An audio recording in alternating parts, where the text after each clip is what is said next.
డాక్టర్లకు రక్షణ కల్పించాలి. డాక్టర్లకు రక్షణ కల్పించాలి. ఏఐటీసీ జిందాబాద్. ఏఐటీసీ జిందాబాద్. జిందాబాద్ జిందాబాద్. ఏఐటీసీ జిందాబాద్. హత్య గురైన డాక్టర్కు వెంటనే హత్య గురైన డాక్టర్కు వెంటనే మరి రాత్రి పగలు సేవ చేయడం జరుగుతుంది. మరి వారి మీద ఇలాంటి హత్య జరగడం ఇది సిగ్గుచేటైన విషయం. మరి Calcutta west Bengal chief minister చెప్పడం జరుగుతుంది సిబిఐకి అప్పచెప్తున్నామని.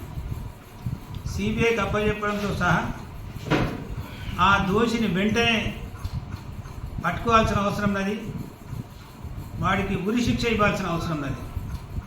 నిన్న జరిగినటువంటి దేశవ్యాప్త ఆల్ ఇండియా మెడికల్ ఏదంటే అసోసియేషన్ ఏదో వారు చేసినటువంటి అవసరం ఉన్నది, ప్రొటెక్ట్ చేయాల్సిన అవసరం ఉన్నది.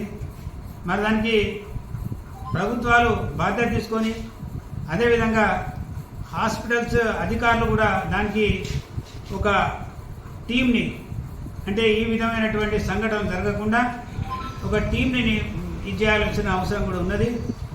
అయితే ఈరోజు మేము డిమాండ్ చేస్తున్నాం.